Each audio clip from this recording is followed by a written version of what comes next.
माननीय मंत्री जी,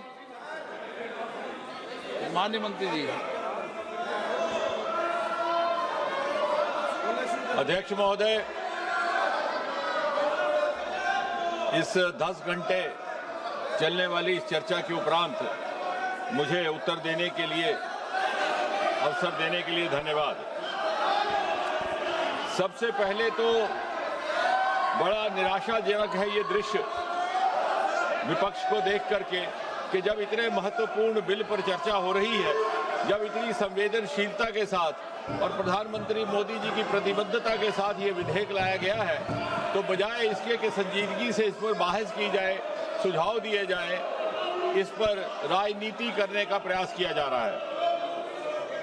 और मुझे हैरत है नेता प्रतिपक्ष एलओपी जी के व्यवहार पर।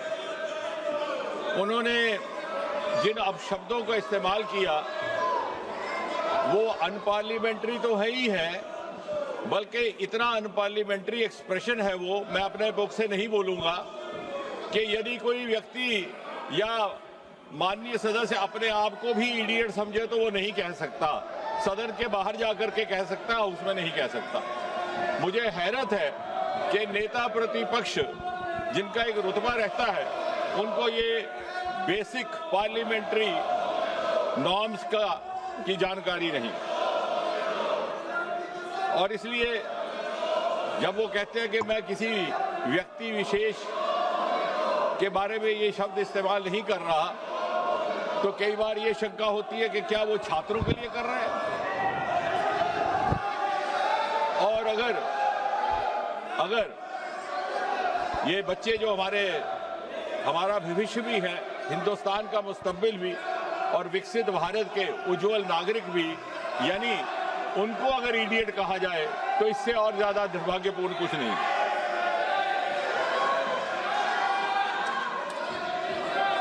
मुझे ये भी हैरानगी है कि नेता प्रतिपक्ष को सार्वजनिक जीवन और प्रशासनिक प्रणाली की जो बुनियादी बिंदु हैं उनकी जानकारी का भी अभाव है। सबसे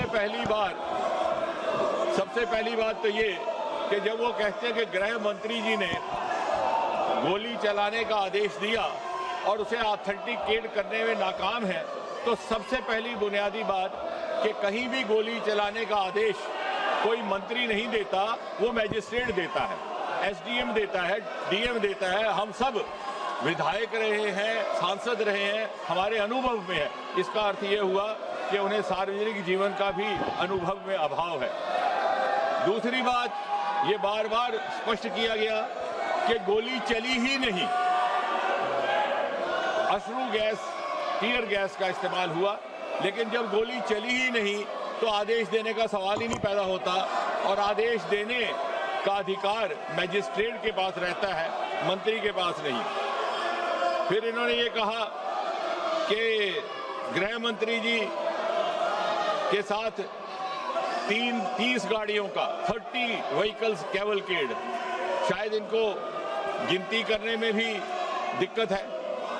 इन्होंने शायद वो कैवलकेड देखा ही नहीं कि 30 गाड़ियां कभी भी गृह मंत्री जी के साथ नहीं चलती। फिर उन्होंने ये भी कहा कि गृह मंत्री जी विदेश गए हुए थे। हम में से किसी की जानकारी में ऐसा नहीं, कहीं कोई प्रमाण नहीं, क्योंकि विदेश जाने का सवाल ही नहीं। गृह मंत्री जी कभी भी विदेश नहीं गए। तो यानी तथ्यों के बिना, सत्य के बिना गैर जिम्मेवारी से इस सदन में बात कह देना और फिर कह करके निकल जाना, यह किसी जिम्मेवार नेता और विशेषकर नेता प्रतिपक्ष का व्यवहार हो ही नहीं सकता। अब ये भी कहा गया, अब इन्होंने एक कहानी सुनाई, तो मैं भी ये कहानी सुनाना चाहता हूं। और ये कहानी है 21 जुलाई की। 21 जुलाई को नेता प्रतिपक्ष नामालूम क्या सोच करके और किस उम्मीद से जाकर के बैठ गए 7 LKM प्रधानमंत्री आवास के फाटक के बाहर। अब ना मालूम क्या था मन में। अब मेरा विभाग ऐसा है जो शोध के साथ ताल्लुक रखता है।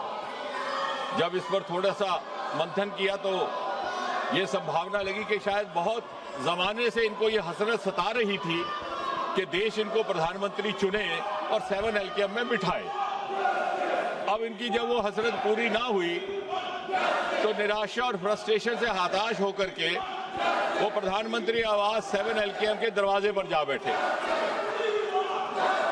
और फिर जब इनको बड़ी विनम्रता से समझाने का प्रयास किया गया कि ये आपको शोभा नहीं देता, तो इन्होंने कहा कि मुझे उठा लिया जाए। ना चाहते हुए भी जब पुलिस को इनसे ये निवेदन करना पड़ा कि आप हट जाइए, तो बड़े बेगैरत होकर के वहां से निकले। और जैसा कल हमारे एक माननीय सदस्य कह रहे थे, शुरू में तो ये उस आंदोलन के साथ जुड़ने में गुरेज कर रहे थे। इन्हें लगा कि आम आदमी पार्टी का आंदोलन है, लेकिन जब आंदोलन इन्हें लगा कि उठने लगा तो इन्हें जो माननीय सदस्य कल कह रहे थे, जेन ज़ी की जबान में MIA हो गया। MIA मतलब मिसिंग इन एक्शन, जो हमारे जेन ज़ी की भाषा है। और दूसरा, जैसा कल बताया गया कि FOMO, fear of missing from action, और इसलिए ये जाकर के वहां बैठे। और फिर जब इन्हें उठाया गया तो जो इन्होंने दृश्य वहां पे दर्शाया अपने उठाए जाने का, तो क्या वो गालिब का शेर है कि बड़े बेगैरत होकर तेरे कूचे से हम निकले, बड़े बेआबरू होकर तेरे कूचे से हम निकले, बहुत निकले मेरे अरमान, लेकिन फिर भी कम निकले। यानी वो जो दबे हुए अरमान है 7 LKM में जाकर के बसने के और नेता बनने के, वो ना मालूम किस किस प्रकार पिछले एक सप्ताह में जाहिर हुए। मैंने 40 से 45 हमारे वक्ता रहे, सबके सुझाव भी नोट किए, बड़े ध्यान से भी सुना। उसमें कुछ एक बातें ऐसी भी आई जो मुझे लगता है कि स्पष्ट करने लायक है। यहां पे ये बताया गया, हमारे कांग्रेस के नेता गगन गोगोई जी ने कहा कि मासूम बच्चों पर जुल्म सितम ढाया गया। शायद उन्हें ये मालूम नहीं कि utmost restraint was exercised and it was made sure that casualties don't happen. लेकिन मुझे लगा बाद में, जैसे मैंने कहा कि जब शोध किया तो ये लगा कि अपने अनुभव से बोल रहे थे, क्योंकि सन 1969 से लेकर के 1984 तक जो असम में ऑल इंडिया स्टूडेंट यूनियन का प्रदर्शन रहा, आंदोलन रहा, वो हमारा रिकॉर्ड बताता है कि 860 innocent people, most of them students had got killed. उस समय सरकार कांग्रेस की थी। तो इन्हें लगा कि जिस तरह से हम अपने जमाने में आंदोलन कर रहे विद्यार्थियों को कुचलने के लिए उन्हें मौत के घाट उतारते थे, शायद इन्होंने भी ऐसा किया हो। माननीय प्रियंका गांधी जी ने एक बड़ी रोचक बात की और ये सुनने लायक है। उनका कहना है कि 152 बार पेपर लीक हुआ। ये आंकड़ा कहां से मिला कोई प्रमाणित नहीं, कोई ऑथेंटिकेशन नहीं, लेकिन उससे भी अधिक दिलचस्प बात ये है, वो कहती हैं कि 150 papers leak, 150 times the paper leak happened, which affected 750 crore children. I have verified this from the written script which was there in the parliament last night, where I wanted to actually check on myself. 150 paper leaks affecting 750 crore children, which means 7.5 billion. The entire population of the world is just about 8 billion. And you have 7 billion, 7.5 billion children in India. ना मालूम ये आंकड़ा कहां से आया। या तो ये मन गढ़ंत है, या तो ये इसमें शरारत है, और या फिर इसमें इग्नोरेंस है। उन्होंने कहा कि सन 2024 के बाद जब ये एक्ट लगा था कोई कार्रवाई नहीं हुई। शायद उन्होंने ये अध्ययन नहीं किया कि 52 FIR लग चुके हैं पिछले 2 वर्ष में जब से ये एक्ट बना, जिसमें से 29 है प्रिवेंशन ऑफ अनफेयर मीन्स और 23 है भारत संहिता के लिए। इसी तरह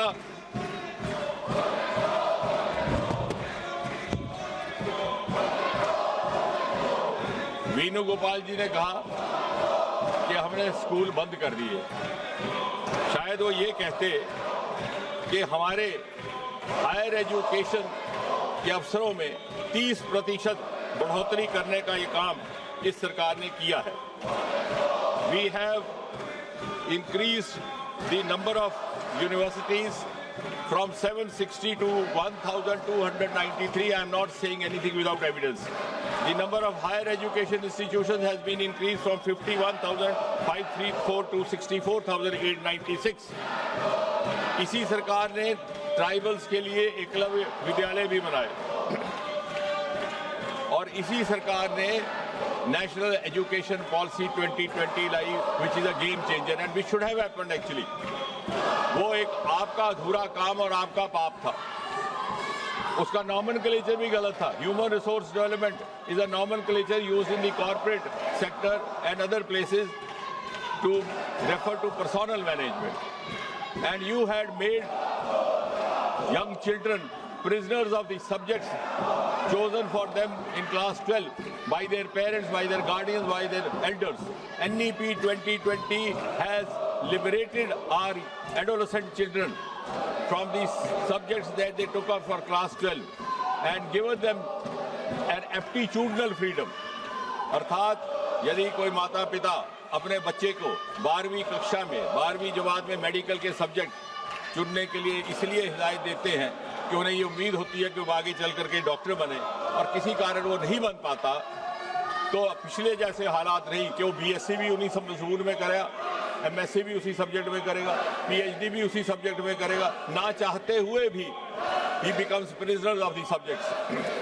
Here we have entry exit. अगर वो डॉक्टर नहीं बना और उस डॉक्टर बनने बगैर वो सब्जेक्ट्स को आगे अध्ययन जारी नहीं रखना चाहता तो वो लिटरेचर में जा सकता है, मैथमेटिक्स में जा सकता है।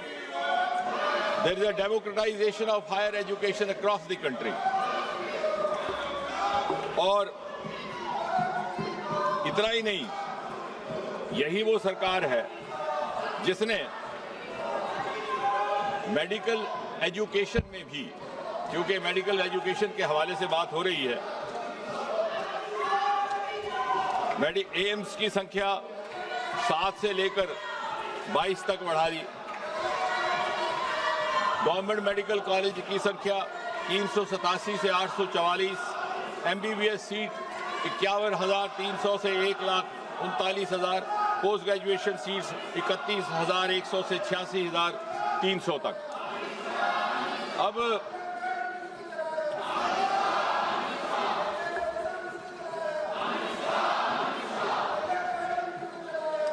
मुझे तो चाहते तो हम ये थे कि इस बिल पर गंभीर चर्चा होती, क्योंकि जिस तरह से प्रधानमंत्री जी ने बड़ी संवेदनशीलता के साथ कार्रवाई की है, अभी हाल ही में जो पेपर लीकेज हुआ उसकी जानकारी 7 और 8 जुलाई की रात को आई, 12 तारीख को CBI को सौंप दिया गया, तुरंत 13 व्यक्ति हिरासत में ले लिए गए, साथ ही साथ लगभग 92 लोकेशंस पर रेड किया गया और 12 तारीख को ही CBI दिया। और मुझे कहते हुए तसल्ली है कि कल चार्जशीट फाइल हुआ और आज से वो ट्रायल भी शुरू हो गया इस नए कानून के तहत, जिसके अनुसार पूरा का पूरा फैसला 5 महीने में मुकम्मल हो जाएगा। पहले 2 महीने में इन्वेस्टिगेशन, इंटेरोगेशन और अगले 3 महीने में एंड इसलिए जब आप इसके अतिरिक्त अगर आप युवाओं की बात करते हैं तो इसके अतिरिक्त सरकारी नौकरी की मानसिकता से बाहर निकालने का काम और अन्य विकल्प भी इसी सरकार ने पैदा किए। जब आपने सरकार छोड़ी तो इस देश में स्टार्टअप की संख्या केवल 350 थी, आज बढ़कर के 2,30,000 से ऊपर हो गई। हम तीसरे दर्जे पर आन खड़े हो गए। और इसलिए बहुत समय ना लेता हुआ मैं सीधा इस बजट के विषय में थोड़ी एक बात करके अपनी बात को समाप्त करूंगा, क्योंकि आप इस समय आपका भी उस तरह का नहीं है।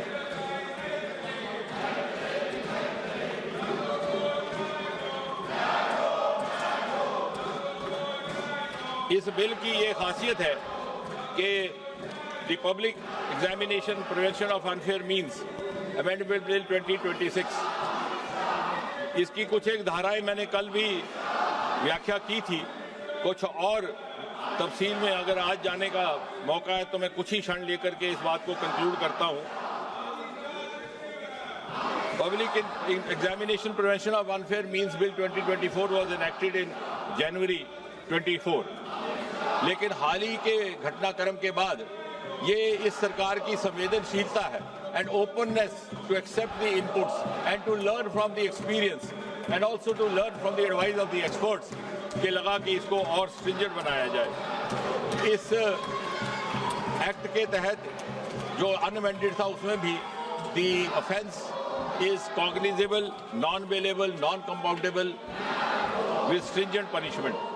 लेकिन जब महसूस हुआ कि इसे और ज़्यादा सख्त बनाने की आवश्यकता है तो इसकी कुछ एक धाराओं में संशोधन करने का काम किया गया है। सबसेक्शन 1 ऑफ सेक्शन 10, पर्सन और person involve in malpractice, सरकार की अवधि थी 3 से 5 साल and fine up to 10 lakh, उसको बढ़ा करके 5 से 10 साल किया गया और जुर्माना 50 लाख तक।